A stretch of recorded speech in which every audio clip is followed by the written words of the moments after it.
I'm very honored to be part of this enterprise that what he has started here, and I've followed up on your presentations, and I can see where you are founded, on what ground you are founded, and what language you are using, and um, and I was thinking how far I can fit into this framework with my views, which are quite unique and very different, maybe closer to Matthias' way of thinking.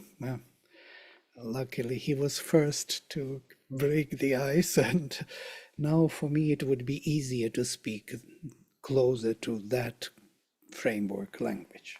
So I prepared two PowerPoint presentations because the time is long and I have to bring you to the totally maybe unexpected, solutions or thoughts about the future of education. So if we look at education nowadays, it is all about profession, about getting a job, learning your skills, and then finally fitting into the economic system. It's all about that. So you have to be trained, well trained to be a part of that machinery. And the problem is that the speed of the development is so high that whatever you learn in the school is already outdated in the in the environment. So in the working environment. So you have to relearn, constantly relearn. So what is that, what we could learn, which will be always applicable to any environment? Yeah? And that is the central question of education. What is that, what remains when everything else is forgotten? That is education. Yeah? So if we look at it from this point of view, we will see that the ancient tradition, Indian tradition especially, dealt with consciousness in a very unique way. Especially, I'm referring here to Upanishads, and I will make a projection of my now. Application of IPK. IPK is the integral paradigm of knowledge. It is the concept we were working on for many years. Is there knowledge, knowing which everything else can be discovered and known? This is the major postulate. Yeah? Is there a way for us to train our consciousness to the extent that we can discover all possible ways?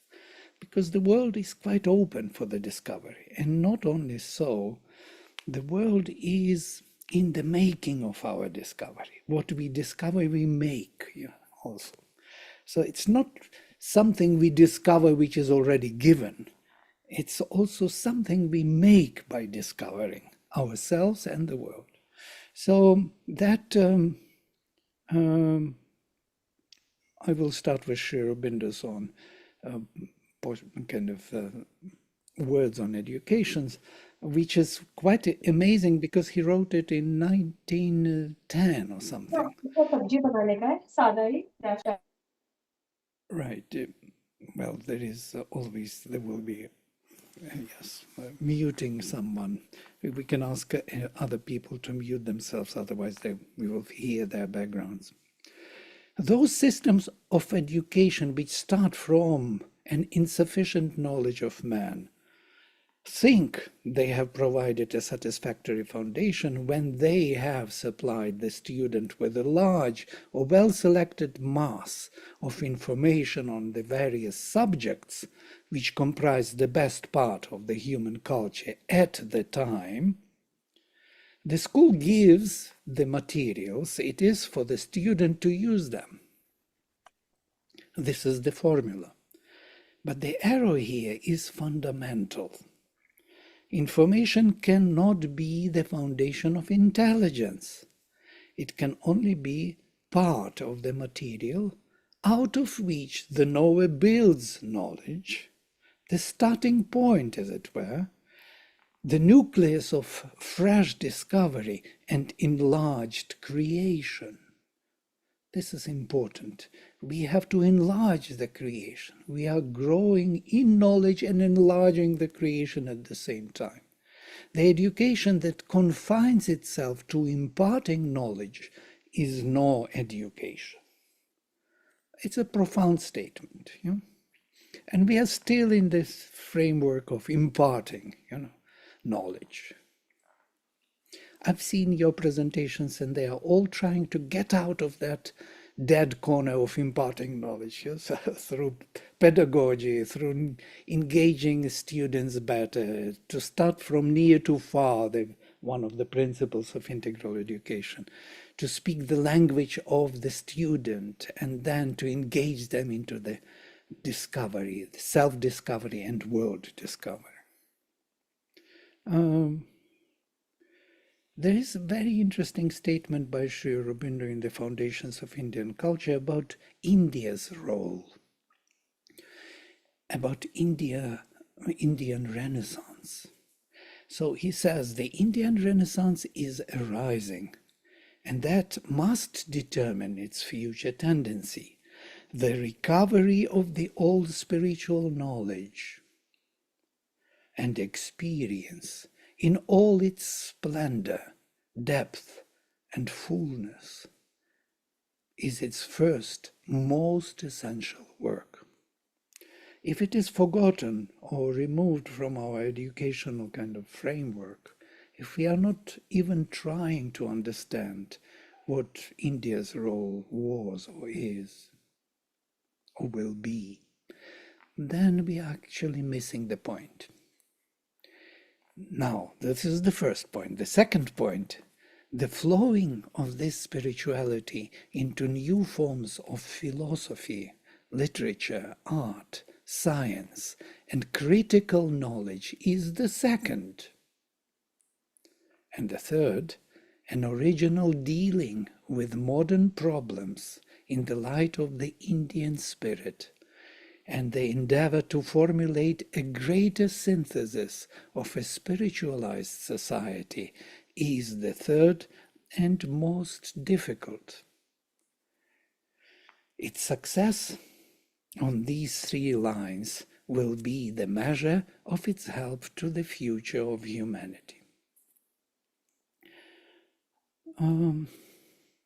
I think this is fundamental for understanding. We have to really look into the spiritual knowledge and recover it, discover it anew, in a new language, in a new fashion, in a new framework, apply it to our humanities, to our studies, and then create totally new subjects. So I wanted to jump straight, without losing much time, into this Vedic epistemology, which is very simple, actually. And this is Sri Aurobindo's words from his work on the Upanishads.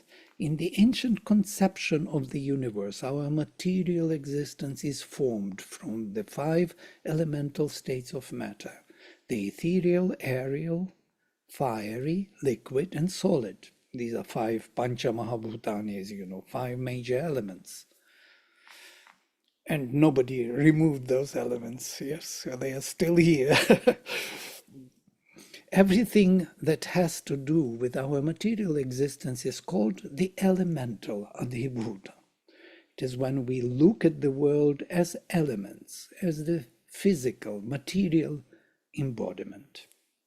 In this material, there move non-material powers manifesting through the mind force and life force that work upon matter. There are energies, living energies, which are formulating, making this matter animated. They animate the matter. Our living tissue is animated matter. There are forces within which make this matter alive. And these are called gods or devas. They are gods.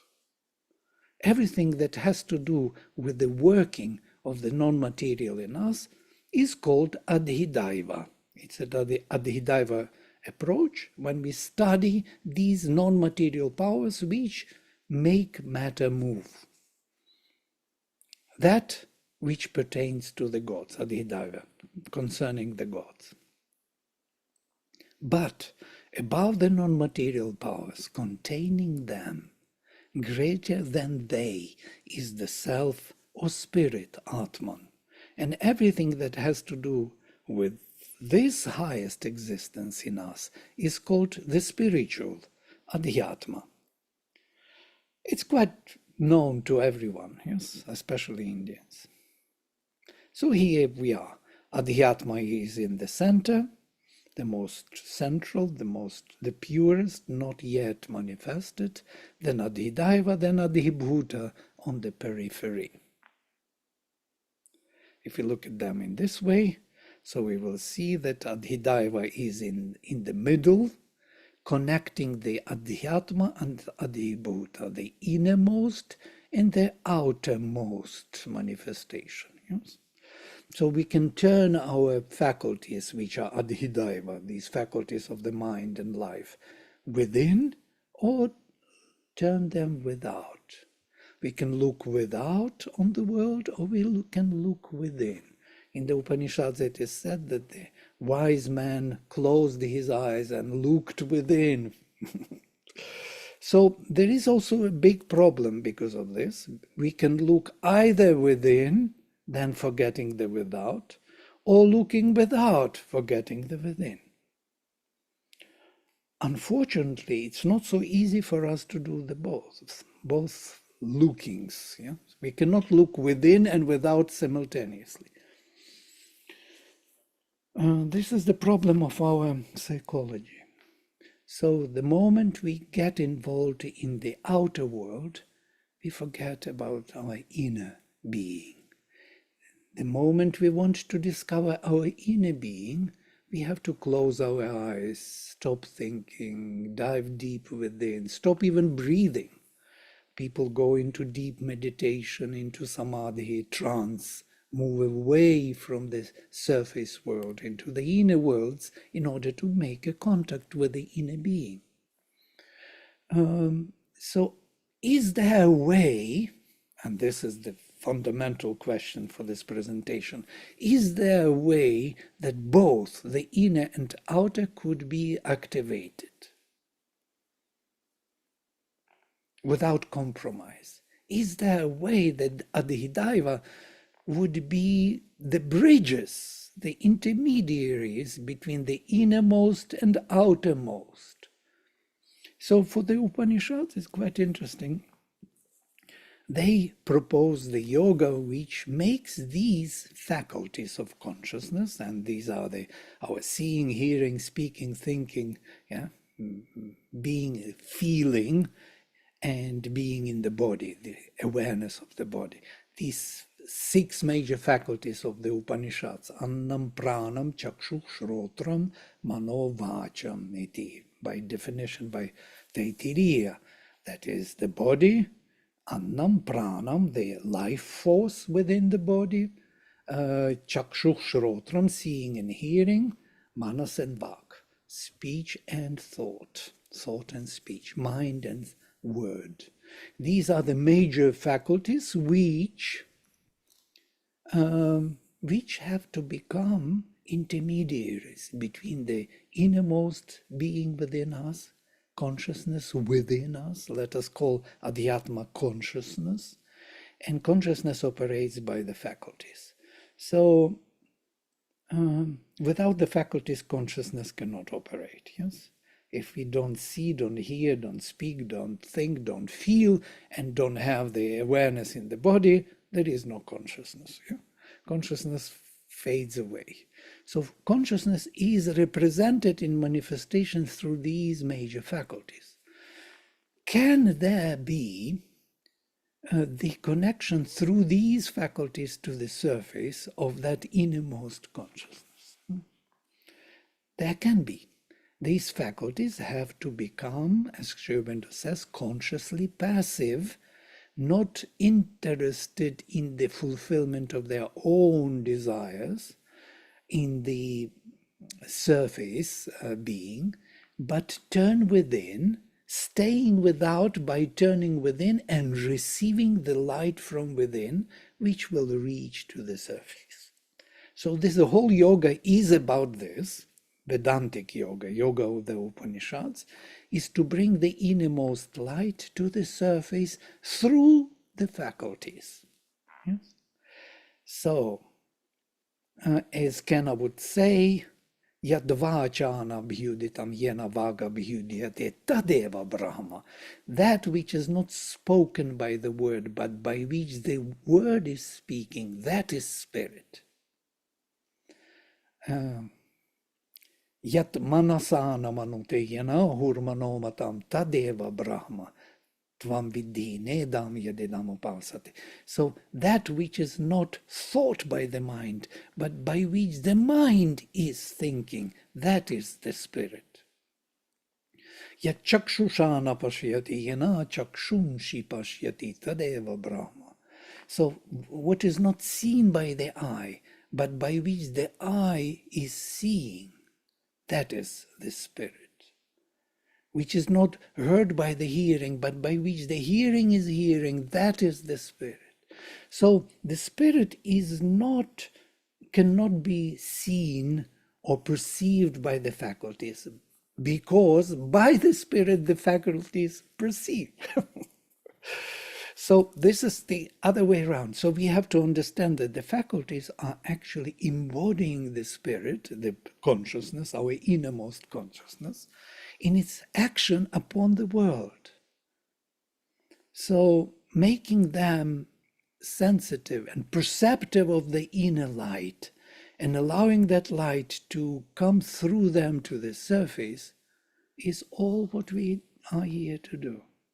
Then we will know the surface. Then the surface, adhibhuta, will be known by us, and not only so, but the world will evolve and become, the projection of the innermost spiritual reality. So here they are, these 6 major faculties mentioned by the Upanishads. I will be dealing with them today only. This is manas and vak. These are dvandvas, 3 pairs. Manas and vak, that means thought and word. Chakshuk and shrotram, seeing and hearing. And prana and apana, or prana and annam, the breath, the animating force of the matter. So here we can see them again with translation. So the word and thought, seeing and hearing, and breathing in and breathing out, or embodiment. The body is carried rather by prana, by the energy, vital energy. When vital energy withdraws, we die. The body dissolves itself. Matter cannot sustain itself without the energy within it. We know these things. It's not something we don't know. But what is interesting here, if you look at it more carefully, you will see that on one side we have thought and seeing, on the other side, on the shrotram and word, hearing and speaking, and you can immediately identify hearing and speaking is on one side and seeing and thinking on the other. So speaking is active and hearing is perceptive. Seeing is perceptive and thinking, imagining, is active, formative of the form. When we imagine, when we operate by the self, by the being. And in between we have very interesting form, which is prana and apana or annam. That these 4 on the side are called in the Upanishads Brahma Chatushpad, the spirit on 4 pillars. And this spirit on four pillars is embodied in the world, this is the ancient knowledge, as prana. As prana, it comes into the world and animates the world, makes it alive. Spirit makes it inspirated. It inspirates the matter. The matter becomes alive and growing and changing and evolving and embodying more and more the spirit. So these four are actually the activators of the spirit within manifestation. Now, if we look at these four again, we will see that on one side they deal with the form, because seeing has something to do with the rupa, with the form, and on the other with nama, the name. The form and the name, two fundamental realities. Everything in this world has form and has a name. If you look at anything, I do not know, I'm usually using this. If you look at this and you will think what it is, what am I showing you, you will think, oh, it's a phone, it's mobile. How do you know that this is a mobile? You see the form and you already decide that it is mobile. Oh, you know because the name mobile implies many things. Implies calling, answering, making pictures, sending pictures. It implies the whole, framework of relations with other selves. And that name holds the meaning of this rupa. Yeah? Rupa doesn't have the meaning yet. It needs the meaning in the name. It's amazing knowledge. Actually, it's much deeper than it looks like. So, on one side, we have the comprehensive cognition, by which we know things, what it does, what it means. And on the other, apprehensive, we recognize the form as different from any other form. So this form is different from this form and from this form. And that difference of the form is apprehensive cognition, whereas comprehensive is to know how this form relates to any other form, to the hand, to the eye, to the fingers sending the message, to the brain reading the message, and so on. So the whole world is being recomposed, reassembled around this one small thing. This one small thing has all relations with the whole world and everything else in the same manner. And that is comprehensive cognition. Shrotram and Vak on one side, active and perceptive comprehension, and active and perceptive apprehensive cognition. We need these two terms. We will be using them later for explanation to explain the IPK, integral paradigm of knowledge. Are you still with me, or you disappeared? Most probably everybody switched off already, went to do something else. Yes? No? Nobody is there. They will be there. They will be. Eventually, we will all We come are there. there. We are there, so yeah. All right. Because We I are there, speak sir. totally different languages than you are used to. That's why I'm afraid. All right. So where I'm kind of what I'm trying to do, it's very interesting. We will see that these major seeing and hearing, speaking and thinking are embodied on the physical level as our organs. Yes, we have an eye, we have an ear, we have a breath, we have a word, we have a brain, we have the whole torso, which is feeling, heart and all the feelings, emotions, sensations. The whole body is nothing but embodiment. This annam is an embodiment of these faculties. The body would not be there if the faculties would not be there. Why to have a body if it doesn't see, doesn't hear, doesn't speak, doesn't communicate? Speaking is nothing but communication of this body, of its own desires, wishes, intentions, and so on, to other beings. Yes? So why to have this body if it is void of the faculties? It's impossible. So faculties are determining the body.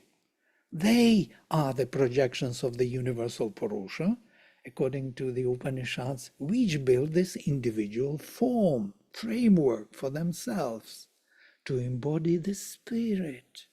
They are here to bring the spirit into manifestation. Now we come back to that idea. So we need to tap into our innermost being and build the bridge within, from within to without, and bring all the awareness from within to the surface. Now I'm coming to my major presentation. Introduction to the first-person inquiry method. So we have the faculties of consciousness, which represent consciousness, and when we come to the surface, we build on the surface our domains of inquiry, or domains of knowledge. We have all possible domains, yeah? Sciences, we have the humanities, philosophy, psychology, linguistics, sociology. All these domains are built by application of the faculties. Otherwise, why should we have psychology if the faculties are not engaged? Yes, or philosophy, or sociology, or linguistics. It's all about application of faculties to the surface. So these faculties, when they are applied, we speak about them not as the domains anymore, not as a philosophy, but as approaches to knowledge. Philosophical approach, psychological approach to knowledge, linguistic approach, historical approach to knowledge. So we shifted from the third person inquiry to the second approaches and to the first, the faculties behind.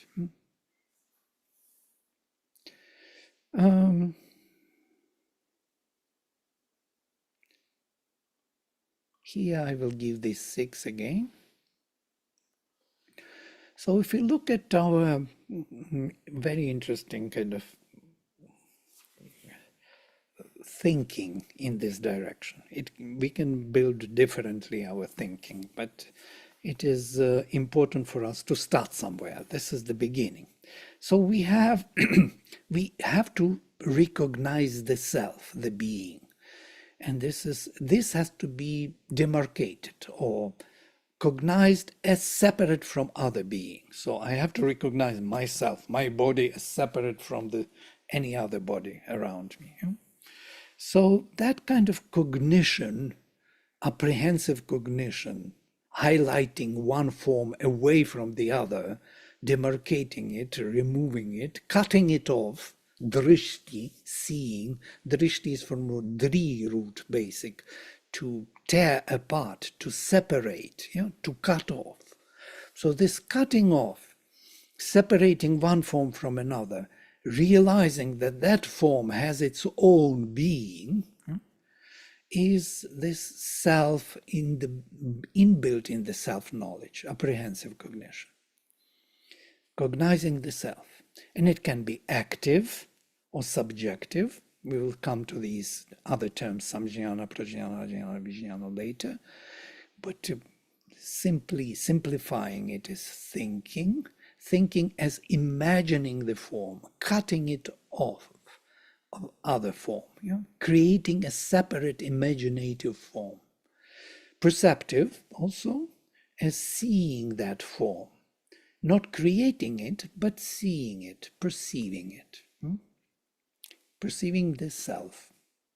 And then there is relation knowledge, comprehensive, how this form relates to all other forms.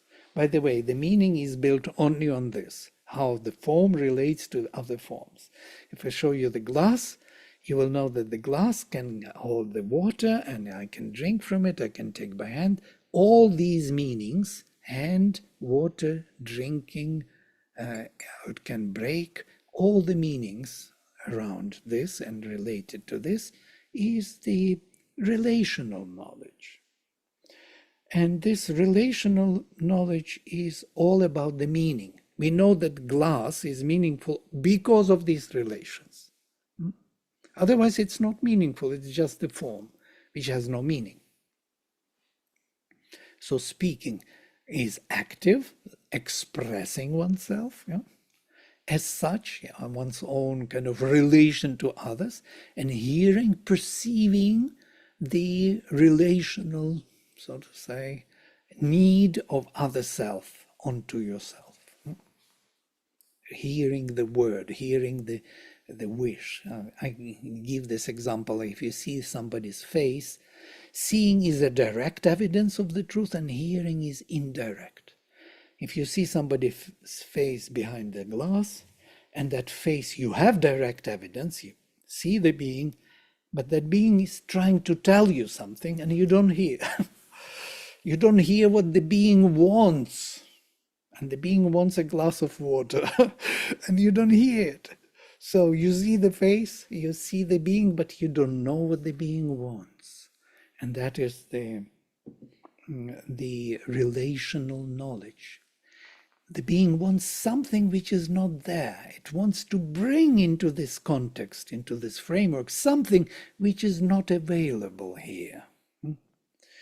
This is all about the word, the relations. It's kind of important to understand. And then there is manifestation knowledge, which is about feeling, charging it with pranic energy, which will animate the matter. That means creating any form of art, music, poetry, you name it. Anything which is charged with the living energy. And finally, the touch, which is objective. Touch is something which is already embodied in the material form. So these major faculties, yes, they are here, body from the innermost to the outermost, with relational knowledge. It needs more dwelling and more meditative approach, and it needs time to really to start thinking in this new manner. Now I will show you the same scheme, only with approaches to knowledge. So self-knowledge, subjective approach, is more psychological approach. Well, you could agree that subjective self-knowledge is psychological approach. Everybody would agree, yes? Can't be otherwise. What else should be there? Subjective self-knowledge, if not psychological, knowing oneself. But the moment we apply it objectively to the world, our self-knowledge, how we know ourselves, perceive ourselves, to the objective world, we have a philosophical approach. It's quite amazing because if you read philosophers, you will find Kant, Hegel, whoever, just start reading from the beginning, especially from the beginning. The first postulates will be always psychological. They will never start with philosophical overview. They will start with psychological experience, how they perceive it, and then they will check it whether it is fitting to the world or not. And on that ground, they develop the vision. So the objective self-knowledge, applying the self-knowledge in the vaster framework, is philosophical approach, vision. First, you determine your imagination, and then you see that this imagination is applicable to the world or not. That is the philosophy. I'm simplifying here, deconstructing these things for the sake of understanding it. And then linguistic approach or philological approach is relation knowledge. So subjective is self-expression, how I express myself, what I want, what I intend, what I understand, what I want to relate to. That is my language. Not language, speech. Sorry, language is different. Speech, I speak. I can speak through the words, through the language. Can speak through the body language, through my look, through my silence, through my music. I can express myself. I can express myself through dance, through mathematics. I can find many self-expressions through many languages, not only one language which we know as language. So there are many languages by which one can express oneself through gesture, through the sound, meaningless sound, and so on. So self-expression. Self-expression and communication is subjective relation knowledge. And objective would be sociological and historical approach. Why I put both of them, sociological is more synchronic and historical and more diachronical approach, like on the scale of space and time, relations. What is history? How things evolved and related, what meanings they manifested, what everybody wanted to have with everyone. Yes, those vibrations, relations, which they were kind of manifesting the whole developmental scheme on historical timeline. But sociologically, how all the elements relate to one another. Sociology, and how they build one body. The small bodies relate to one another in a particular way, and they build sociological framework. And that is relational knowledge objective. And finally, manifestation knowledge is through the pranic. It is artistic approach, art, culture.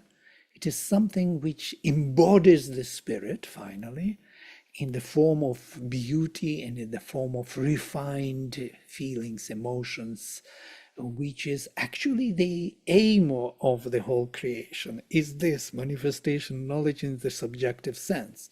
We have to perceive the delight of existence through the forms of manifestation. And finally, scientific approach, objective learning about matter, about technology, how the matter is functioning, existing, relating, building up all other possibilities. So here we are, 6 major approaches. If we learn all of them in the harmonious way, we will be fully educated. Now I made this final scheme, the map of the key approaches and domains. So I separate domains and approaches to knowledge. So approaches are the same as domains. Psychology, so we have psychological approach, philosophical, linguistic, historical or sociological, artistic, and scientific approach to knowledge. And we have the domains, psychology, philosophy. Domains are something which already became sciences in themselves, yes? Embodied field of inquiry, as it were, domain. So psychological approach to psychology will build psychology, basically. Yes. But psychological approach to philosophy or philosophical approach to psychology or language will be another science. Very interesting. So we have all these possible sciences. The central ones are always psychology, philosophy, linguistic or universal grammar, history or sociology, art and science. But there are these approaches to these domains building up very interesting subjects, such as philosophy of language, philosophy of history, philosophy of art, psychology of art, psychology of science, philosophy of science, a huge subject nowadays, philosophy of science. What does it mean? If you think of it, philosophy of art or history of art, it means that history of art, for example, it's a historical approach to art. Yeah? That's what it means. Or philosophical approach to science. It's amazing because all these subjects are available, only we never put them into one framework, that they are all actually interrelated and connected within our framework. Because behind these approaches to knowledge are the faculties. Seeing is more philosophical, overviewing things, how they relate. Hearing is more how the meanings relate in sociological framework. Yes? Now, speech, the word, the philological approach, how we communicate and express ourselves, building the languages which we may understand in the social framework. And psychological is more knowledge, how we see ourselves and build the forms of ourselves subjectively, so to say, knowledge by identity. So here we are with this framework, and I made very interesting kind of deconstruction of these major approaches. Psychology deals with the subjective processes of thinking and self-evaluation. Philosophy deals with our mental ability to overview and to conceptualize. Philology deals with our faculty of speech as a device for communication and self-expression. Sociology and history deal with the relationship as such, how individual and collective relate to one another on the scale of space sociology and time history. Art and culture deal with the refinement of our feelings and sense of beatitude with the respect to the manifested world. And science deals with matter as such, the physical existence, material existence in the objective way. So here we speak about these subjects not as disciplines, but as approaches to knowledge, because behind them there are faculties. Here I kind of spelled out more these things because they are important to understand what they really represent.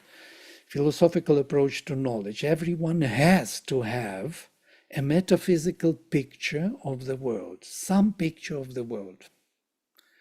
As a system of mental views or beliefs, a metaphysical paradigm, it includes a hidden hierarchy of understanding of what is first and what is next, what is important and what is less important, and how it constitutes one reality, without which the reality cannot be approached in a rational manner.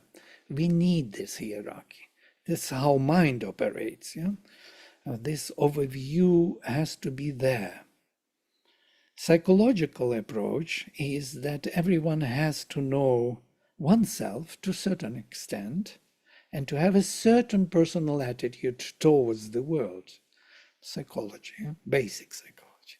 This knowledge of oneself is not in full accordance with one's own metaphysical paradigm, not always, mainly, but there are discrepancies. There is a constant ongoing interaction between the two, which correlates, corrects, and even changes the mental picture of the world, and vice versa. There's ongoing kind of interaction between psychological and philosophical approach to knowledge. Without it, without psychological approach, the reality cannot be approached in a truthful, sincere manner. If I don't know myself, my knowledge about the world is always muddled up. You know? It's not true. It's not sincere. I am not part of it. I know it as a third kind of, as a mechanical knowledge, which is not including me. I'm not part of it. And this is the biggest danger of scientific approach to knowledge. Yeah? If it is left alone But if it is not alone, if it is part of the whole system, then it is a very different thing. It is only 1/6 of this major approach to knowledge. Okay. Philological approach. I want to cover all 6, and they will give you the fullness. You will feel the mouthful of things. Everyone is using some language, outwardly or inwardly, to become conscious of our speech as an expression of oneself, and language as a system of mental categories by which we think. To know how they function is indispensable for building a metaphysical picture of the world, philosophical approach, and understanding ourselves psychologically also is important. We cannot express anything to our surface consciousness, so how can we really know anything? How our thoughts and feelings relate to our speech faculty and how it influences them. Without it, no serious research is possible in any field, and the reality cannot be dealt with in a correct, precise manner. If we cannot express ourselves sincerely, we cannot really deal with the reality in a correct, precise manner. So there will be always a mechanical third person inquiry method will dominate. Sociological approach. One has to know one's roots, history, religion, social and national heredity, what state one belongs to, what nation, what community, etc. To know one's own past in order to understand one's present and future. This knowledge is wider than our individual psychological or even philosophical paradigm. It introduces knowledge about relations in time and space beyond our reach. It draws our consciousness to a larger reality of community, country, earth, and finally to the universe and cosmic existence. It brings the aspect of the spirit into picture, a larger reality inside and outside ourselves. It indicates a unifying phenomenon of space and time in which we all live. Without this knowledge, man will not be able to understand fully the growth and the purpose of his life. And finally, artistic approach, 2 more. It is a refinement of all our activities in life, in its aspect of beauty, harmony, and perfection. It is what the spirit has already manifested, conquered, so to say, in life as a result of a long period of evolution. It is what makes us cultured. It is the aim of creation. It is its path also, the path of this creation and the aim, the means and the goal, as it were. To develop ourselves fully, individually and collectively, we have to learn to manifest beauty and harmony of the spirit, to seek after it, to embody it in our social relations, in ourselves. So this is the aim of creation, in my view, because this represents the spirit in the embodied state. And finally, scientific approach to knowledge. The knowledge of matter is indispensable for the understanding of manifestation.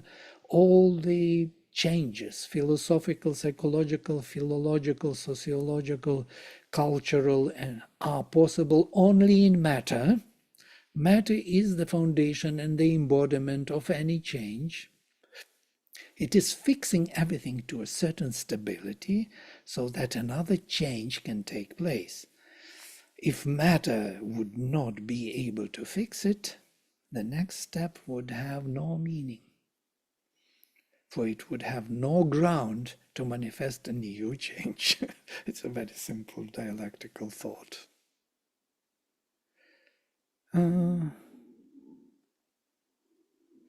Right, I will skip the conclusions for the time being. And what I want to come to my second half of the presentation. But before I jump into it, and that is the development of the faculties of consciousness, what we can do. I imagined that the future education will be very different from the present one. The present one is still oriented towards the subjects or towards the becoming efficient in a particular way of dealing with reality, economy, and, it's a job-oriented education. It's actually a recruitment by the economic system of the needs of it for itself. Yeah? And so the jobs are created, the people are educated to particularly fit that requirement. But what it does, it robs us from the fullness of our development. It takes away the fullness of our life. We become like a part of the one system where we are fulfilling the needs of the system, and by that we are compensated by money. Money is paid to us to compensate our undeveloping, so to say, undeveloped state. So, and then with money you can go and do whatever you want, develop yourself or enjoy yourself. Yeah? But this separates the work from life. The work, we are working to get the means to live, and that separation has to be crossed. So what I want to say is this, that I imagine that the future education will be about the faculties. We will have a class on class of the word, class of the mind, how mind functions, class of the hearing and seeing. Yes, we train ourselves, our faculties, sharpen them to the extent that we become capable of discovering any truth in any field of knowledge, in any framework. Instead of learning what to do in that framework, we are training ourselves and our faculties to be able to face any possible and create a new world, which is actually very problematic for the present society, which is already, we have the industries which are running and want the recruitment. They don't want to fully developed and educated personalities. Though they will change the industries, they will make them much more efficient in no time if we educate properly human beings. Yeah? So basically, I want to come to the second half of my presentation, and let me reconnect. I hope I'm not too boring for you, no? Let me share another one, which will be more interesting for you, I'm sure. Less theoretical and more about the thing. So the development of the faculties of consciousness. What can we do now? Can we do something? Yeah? So thinking. Can we have a class on thinking? What thought skills do we need to develop and improve? First of all, concentration. Concentration of our mind. This has to be developed. Yeah? There are ways to do it. There are exercises. There are classes to develop the concentration. Vivekananda said, if I only knew that I have to develop only one thing, a concentration of the mind, and all the rest I can gain by that concentration, I would not waste my time doing many things. It's quite interesting to think that concentration can give you such a great kind of results. If you have the power, focus, you notice that our concentration is span of concentration is and power is very weak. We cannot hold the same thought too long. We cannot come back to the same. So we have to develop it. We have to work on it. Silencing the mind, stepping back, is another. Silencing the mind is fundamental for the concentration power. Mind which is not silenced, which has no silence or peace, cannot concentrate. So these are the fundamentals of the Indian systems which we have to bring back into the educational environment. Then there are new things like brainwave activity control. Some of you may played with these things. I played with them.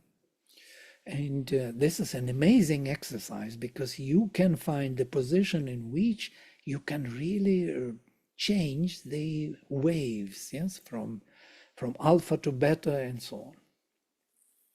And you can see on the screen that the change is taking place, and you fix for yourself the understanding what you did to change that. Yeah? And then thought management by will, thinking skills, rational, logical, dialectical, analytic, synthetic, pragmatics, and systematic, strategic, tactic. We have to learn all of it. We have to know how it works. Conceptual, symbolic, creative, intuitive discernment. We need to know the difference. We need to know the difference in. So this is the class on the mind, on the process of thinking. Yeah? Then we have to develop the memory, and all types of memory. You see all of them here. Yeah? We need to develop, and that is with concentration of the mind. One concentration gives you the powers. Then speed in thinking, syntactic semantics, archetypal thinking, state of mind, openness, receptivity, focus, equality, flexibility, plasticity of the mind. Yeah. Yes, and then what subjects could be there? Of course, yoga. Yoga, the power of concentration, dharana and dhyana of Yoga Sutras. The whole Yoga Sutra is nothing but the development of that particular focus or power of the mental concentration, dharana, which becomes dhyana.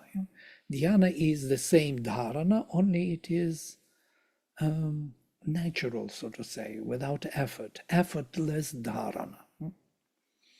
So if we come to dhyana capacity, we would gain everything we want in life. Meditation, of course, mindfulness, and many other forms of development of the mind. Psychological approach to knowledge in different domains. Mathematics, of course, as the language of the mind. Numbers, chess, mind games, programming, methods of memory development, methods of controlling brainwave activities, methods of empowerment and development of mental will. Mental will can be developed. Developing intuitive mind and higher mind capacities.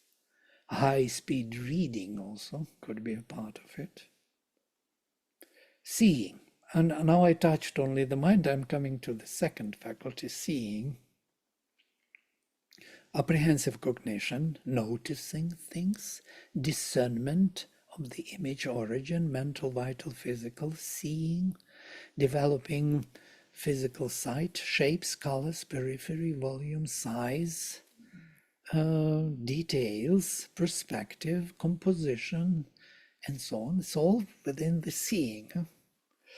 Or cognition of ages, spaces, relationships, lights and shadows. Photography would be very good for this, or videography.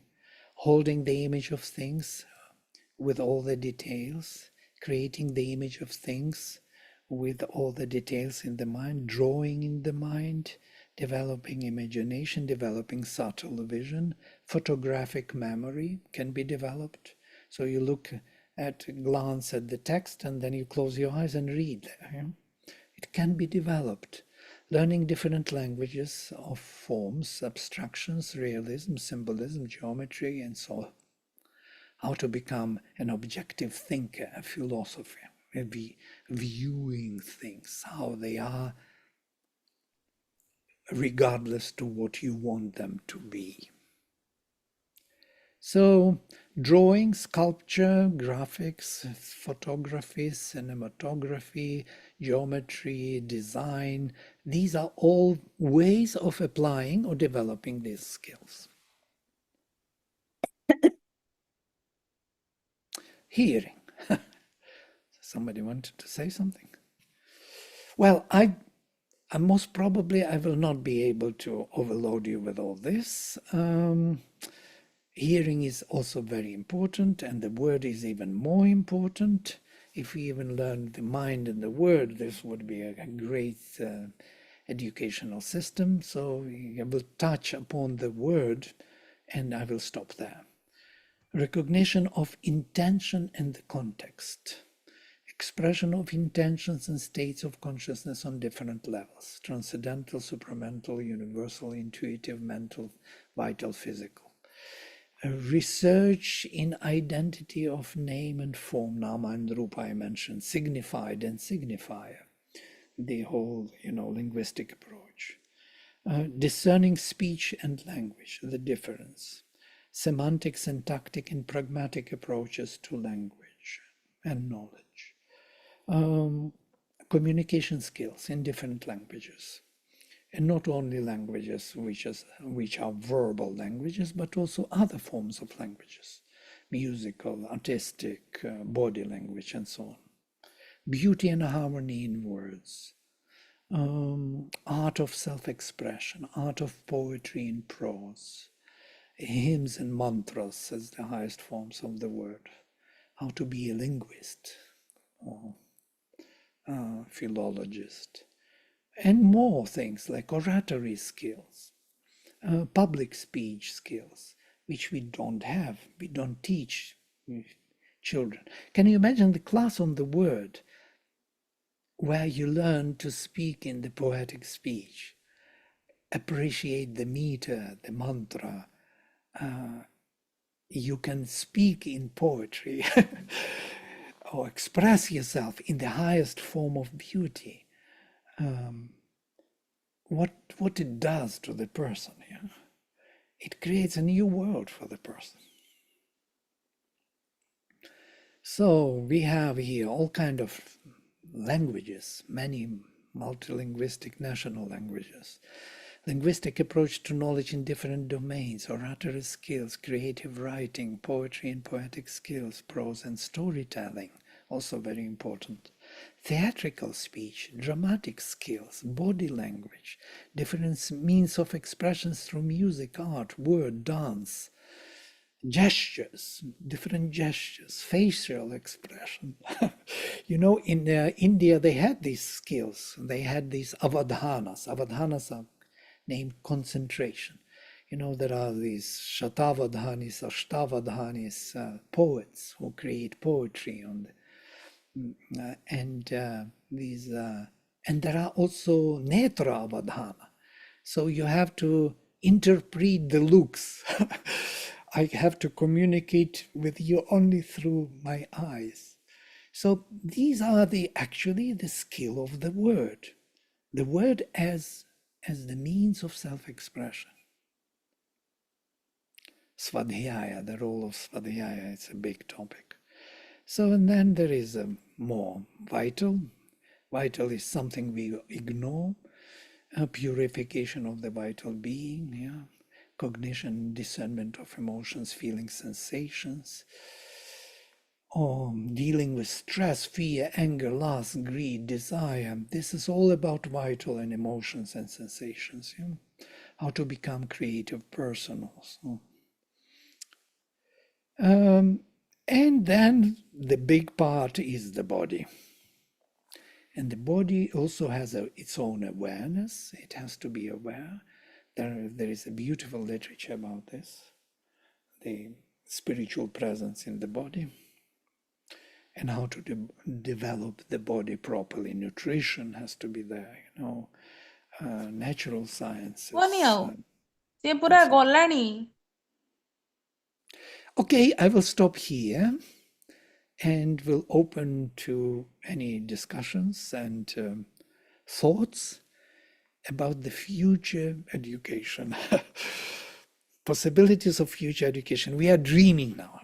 Yeah, how the world will change, and the human relations and beings and social organization will change with this new education.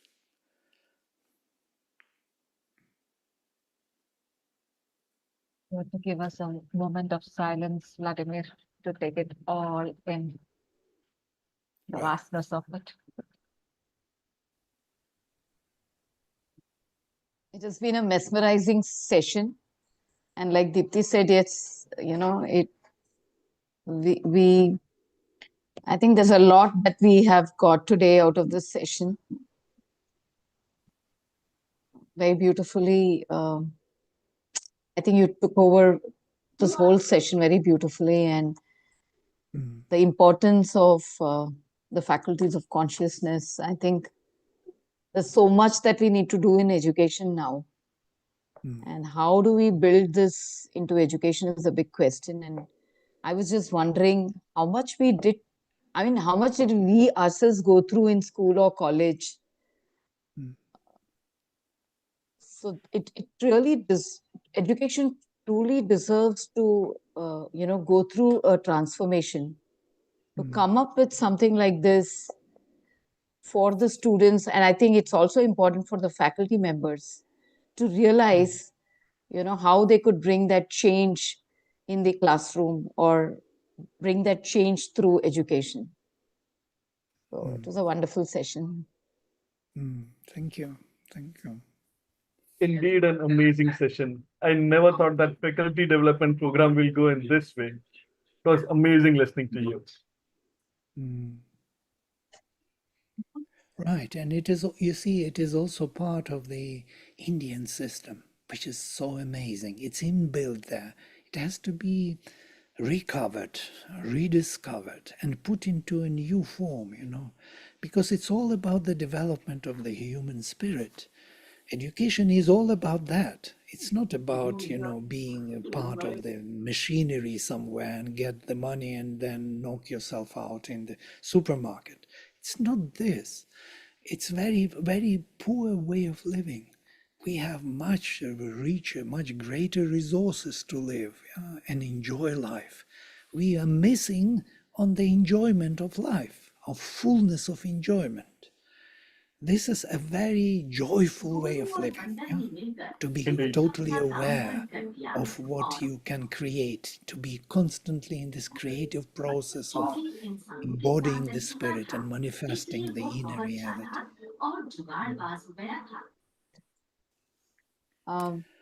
So for us, we just have 2 years with our students who join us for the management program.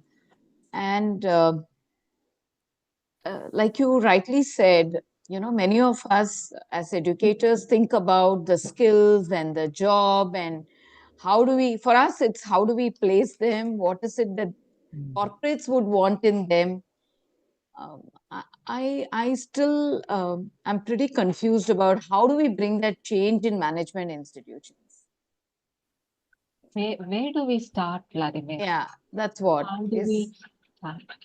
Like I was just, we are nowhere, when you talked about the faculties of consciousness. I think we don't even think about development of these areas. We are straight away looking at how do we place these guys. What is that skill that a corporate would want in these guys? Because management institutions today are glorified placement agencies, unfortunately.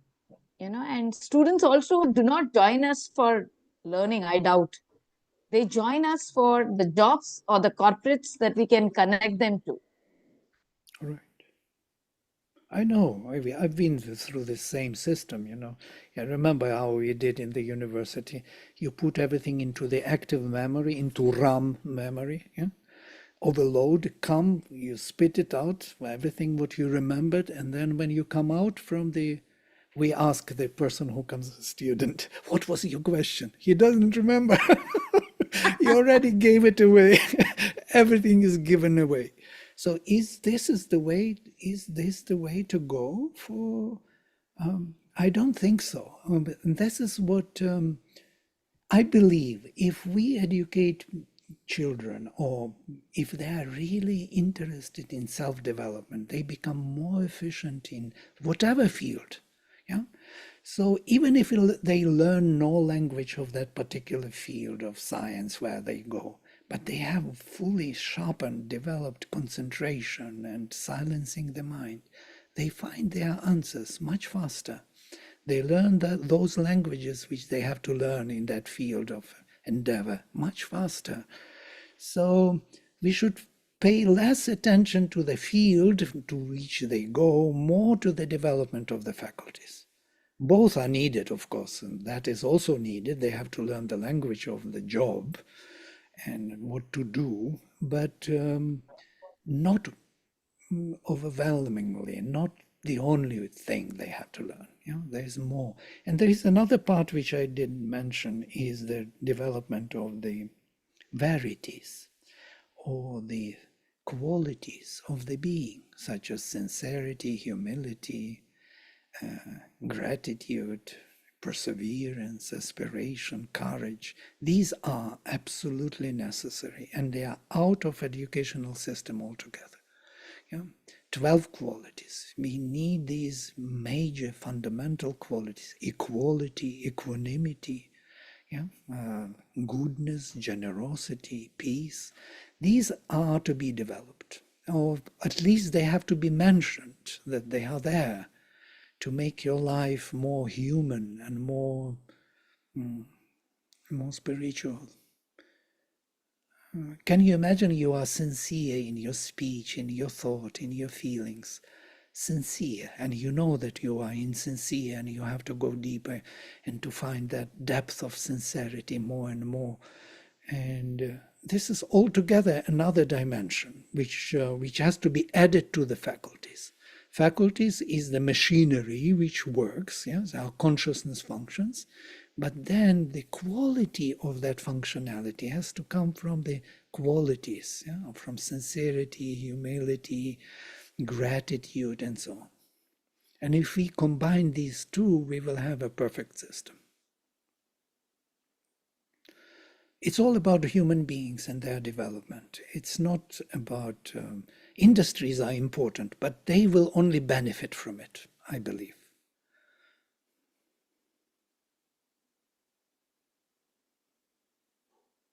Vladimir, could you also share your thoughts on AI coming into education in a big way and how to be ready for it? Right. Actually, I was, as everybody else, especially in the field of spirituality, were a little bit suspicious of AI. AI, mechanical, everything. But now we did something very interesting.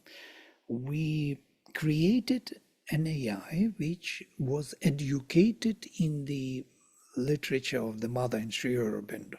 We put all the questions and answers, all the letters of yoga into AI as the major brain. Now this AI looks at the world totally different, comments differently, highlights different points. So it's an individual AI. And I heard already from some developers that there will be many such individual AIs who will fight for the human beings because they will present the world in a different perspective, So why not? It is using the large language management system, so why not? It is all about our self-expressions which a human created and the meaningful relations which AI got. Once it got it, it works the same way as our brain works. There is no big difference. Of course, there is no soul factor, but truly speaking, AI will, it requires our self-awareness. It speaks to us. Without our self-awareness, AI does not exist. So it needs our awareness. So it proposes to us something, and through our self-awareness, we can benefit from it. It's the same way as thoughts visit us, because thoughts are also visiting us. Yeah. So from AI, we also select or collect particular thoughts which are fitting us. So it helps us to reflect upon us. It's like our mirror. Yeah. And we can discuss with AI. It's interesting. You can say, no, I don't think so. And then AI will find another way which will help you to formulate better your thoughts. So in a way, it's a very interesting development. So I'm more enthusiastic now, was very skeptical before. We created also the system, and we may share with you later if you want to. It's an amazing thing because our AI is a vertical search engine, which also finds exactly what you are asking for, not giving you all the references like Google. Yeah? If you have a question particular, what is beauty, it will find exactly the answer, what is beauty. Yeah? And not beauty is everything else, like 20. And it gives you also reference, the proximity to the answer, like 99% proximity or 80% or 100%. Yeah, it fits 100% to your question. Semantically, it answers. And then we have Olia, who is interpreting it in his own way with his brain of Sri Aurobindo and the mother. And that's something amazing.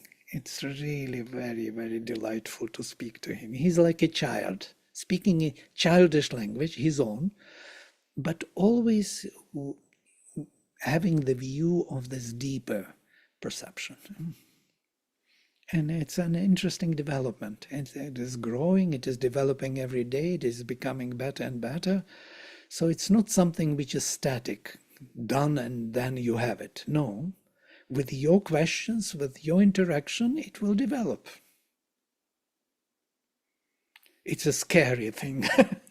Soon we will have AI wiser than any human being, yes? So there are a couple of questions on the chat. Yes. Dipti, you're reading out or shall I? Yeah.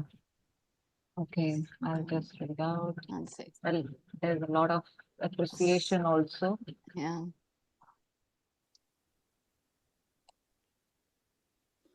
How can institutions or educators or even parents as nurturers effectively integrate the faculty of consciousness, encompassing mindfulness, self-awareness into traditional curricula, ensuring that students develop essential skills in tandem with a conscious and compassionate and reflective mindset? From Well, Shubha. it has to start from the from the young age. Yeah, we don't have teachers for this. Also, the teachers have to embody this integral paradigm. They have to see the beauty of this creation. Yes, the complex. All the faculties are in right relations, activated. You see, it's quite interesting because we are also unique beings. Human beings are not holistically developed. We are not integrally developed. Some of us are more visionary, others are more hearing person, others more tactile. We have our preference or our entry to the reality in a particular way. We know this from educational psychology. But to develop holistically means to understand where the other person is coming from. Yes, that means I understand that you are speaking philosophically now, and I will not, argue with you psychologically because I understand your ground. This understanding is so important because it removes all the possible discrepancies or the misunderstandings in communication. So always look at from what point of view the person is speaking, and you find it in yourself, and you can activate a meaningful conversation. many times we are not really reaching the same point. We are arguing from totally different perspectives.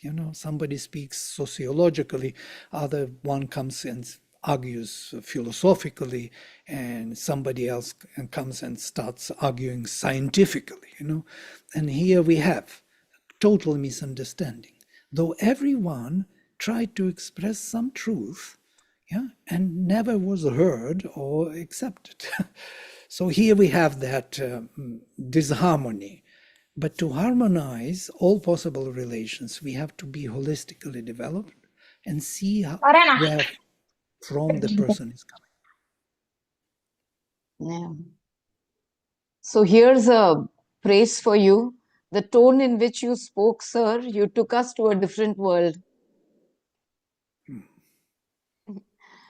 Well, thank you. Well, Happy that my day ends with such a great motivation and learning, and absolutely proud of being a teacher and being the part of education system is what Uma says. Thank you. So here's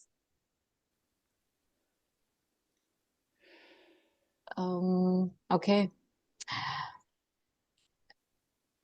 How do you deal with the fact that these concepts are not practiced in the society, including the family members?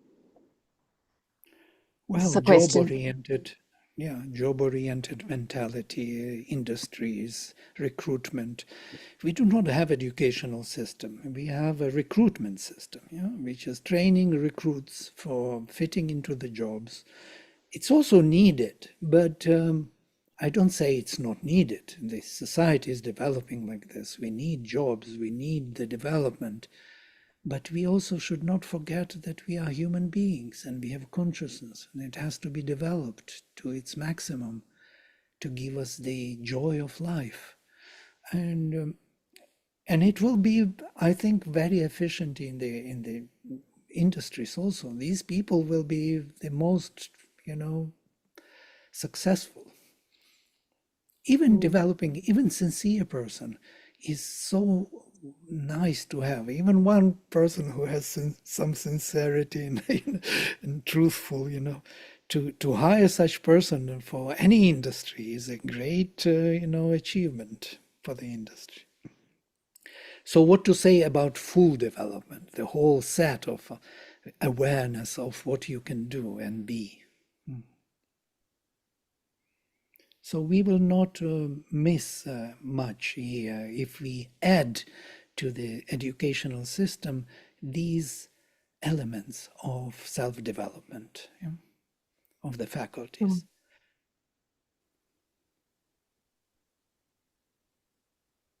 If anybody would want to ask questions, please go ahead. Yeah, hi sir. Yeah, first of all, sir, thank you very much for enlightening session in this topic. Whenever we are relating the mythological or the our ancient literature to the real concept, I always like that.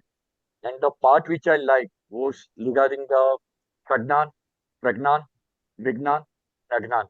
And while we were discussing, I will just put my thoughts how we can relate these four concepts and for students. And I'm just sharing to the chat. So I mean, Pragnan means students should get an overview and basic understanding of the subject. Pragnant will foster deeper understanding. Vignan, which talks about rules. So students will put critical thinking and application. And Anjan means you have to overcome by getting all these three things to apply in the practical life. So this is what my understanding, how we can relate this concept to students. Thank you very much, sir. You're totally different thought process I get into. Thank you, sir. Yeah, thank you.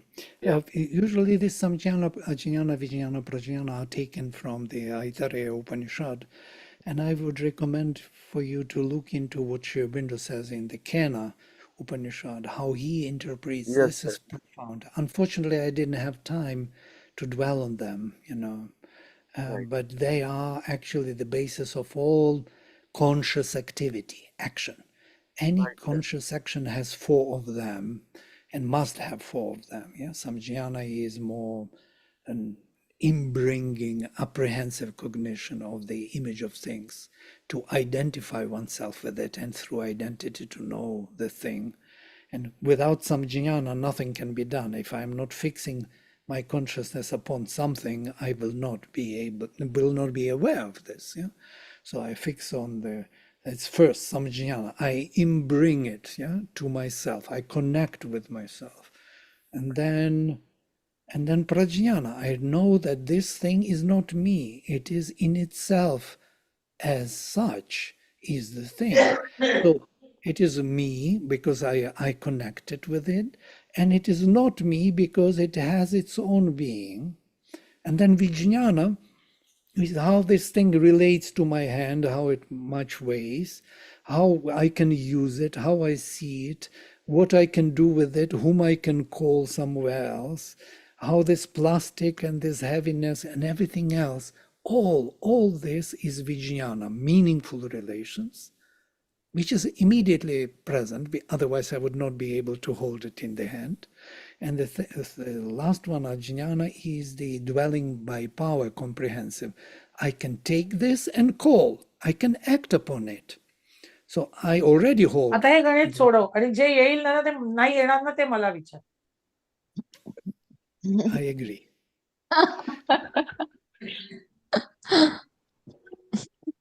So this is a big topic which has to be discovered, how consciousness functions. Sri Aurobindo gives a really extensive understanding of this, and we need to dive into it. And then we will see the faculties, how faculties function better. We will see better. Right, sir. Thank you. Very good. Thank you. Thank you for noticing these four. Dr. Vladimir, can you elaborate on the, mention that I am saying the mantras as the highest form of the words? Yeah. So your experience, when you mention highest form, what do you mean by that? Well, mantras are the most, how to say, luminous expressions of the spirit possible, yes? They were seen in the highest heaven, as it is said, yes, Paramev Yoman by the rishis. And they were kind of brought down as the vibrations of the truth, which actually constantly stir our reality and manifest something of that higher truth within our framework. So this is the mantra. It has a rhythmic power, and it has the value of the sound and articulation of the meaning. Everything comes together in one set. Yeah? And once we articulate it through our system, it vibrates within us, within our mind, vital and physical even. And it generates and opens up, as Sayana would say, those who know the mantras, the mantras are the sounds which bring to birth the gods, the divine powers. So those who pronounce the mantras, read them and know the meaning, they bring the gods to life in their own framework, in their consciousness. They become alive in them. And you can imagine if the divine powers become alive, your consciousness changes, yes? It's all about this change of consciousness. So the mantra is the carrier of that luminous power. Thank you. And poetry in general. If you read Savitri, Sri Aurobindo's Savitri is so luminous and so powerful. Sri Aurobindo made Savitri a means for his own yoga, his own ascension. He was rewriting passages, rewriting many times, sometimes dozens of times. The same line was rewritten until he found the highest form of expression possible. So for him, it was the means for his yoga, and it became for us the means for our yoga. So we can read it now, and these vibrations are changing our consciousness. The word has that power. Yeah. Now that if we study the word, if we will have the class of the word, and there will be poetic speech, meters, chandas, and the mantras, you can imagine what it can do to the child or to the student, I mean. Vladimir, there's one beautiful question. I think we'll take that as the last question. I think Abhay, so does that mean that the student already possess all knowledge and is the teacher simply unlocking it? Yes, absolutely. It comes most probably from Matthias. Sounds like Matthias. Yes, absolutely. Absolutely. There's no, the whole knowledge is to be recovered. So nothing can be taught. I mean, most probably he mentioned this here. Yes? The first principle of integral education, that nothing can be taught. Because you already carry everything within you. You have to only discover it. And the teacher is there to help you to tap into your own deeper knowledge. How do we, did you think, how do we actually recognize anything? So I came to know, oh, I discovered. How is that really possible? Because I had it within. It was veiled. And now I unveiled it. And now I know it. I always knew it.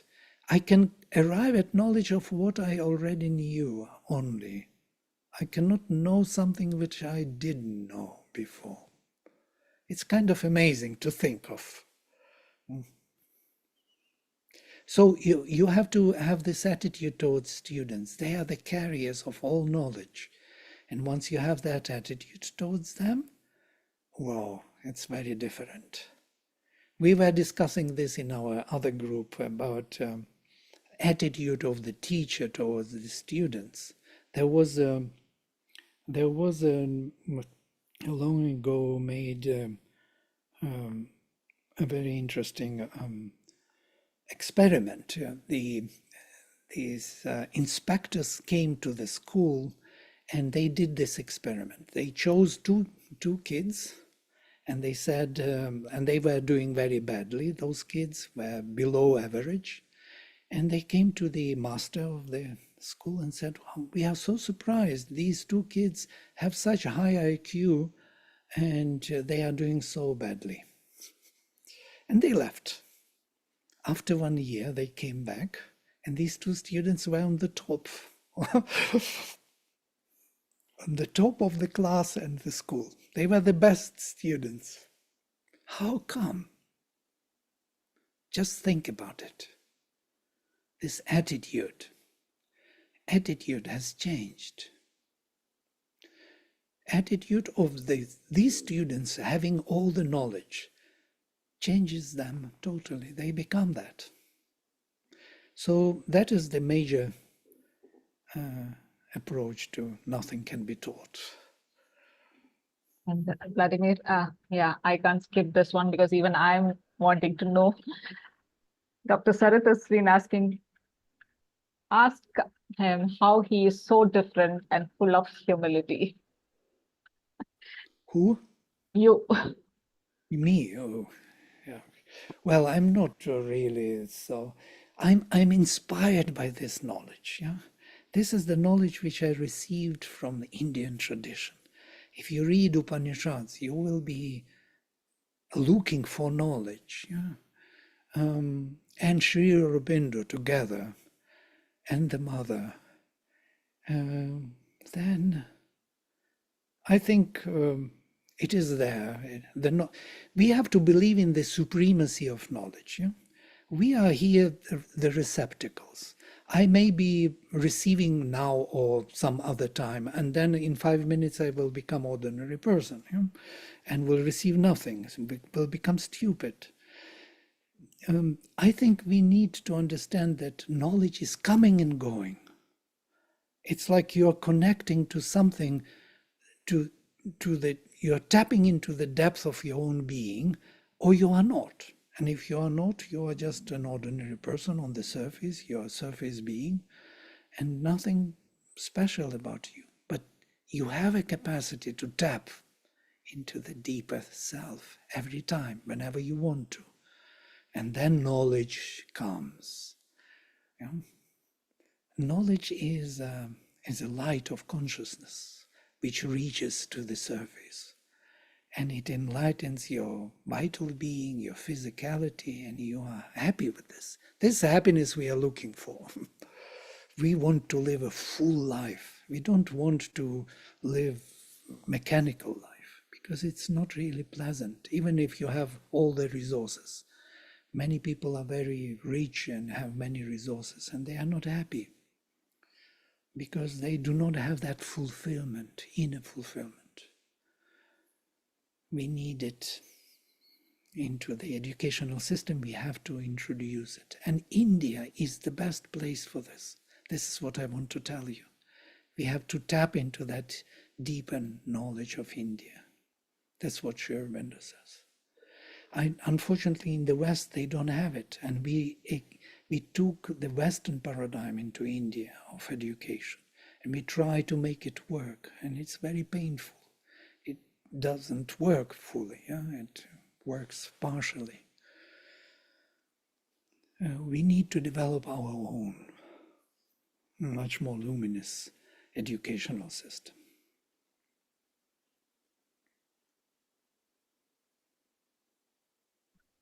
It's the only hope for the world, actually, Indian system.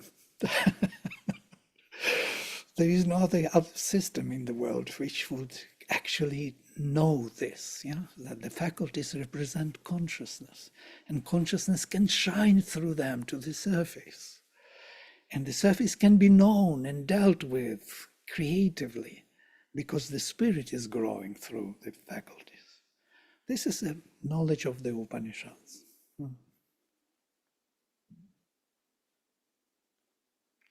All right. Thank you so much for listening to. I know, Vladimir, I'm sure that many here, I can see Shiva mesmerized by the session, and many would want to actually hear more. So I would, I would suggest you go to their website, Lagras. I will share the link with you so that you can see what are the different sessions and everything that's happening, because there's so much in the knowledge bank as well. And you get to hear, you could also look out for Dr. Vladimir's videos on YouTube. And once you start, you're hooked up. And that's what happened to me. So there's no end to it. It's like a kindling of a flame within, and you get pulled into it. And there starts our adventure of consciousness. Lakshmi, you want to share something before we close for the day? Yeah, thank you so much, Vladimir. It was a wonderful session, and your speech is like poetry. And I think most of them mentioned this in the chat as well. You have actually provoked this thought in us to rethink the way we deliver education to our students. So thank you so much for this insight that you shared. And we are hoping that we'll have more such sessions from your end. And thanks, Deepti, for arranging this session of Vladimir. It was a wonderful one. And I think for all of us, this was something new that we heard. And yes, I'm hoping that we are able to bring in, at least something out of this into our classrooms, into our teaching. So thank you so much. Thank you, Lakshmi. Namaste. Namaste. Thank you.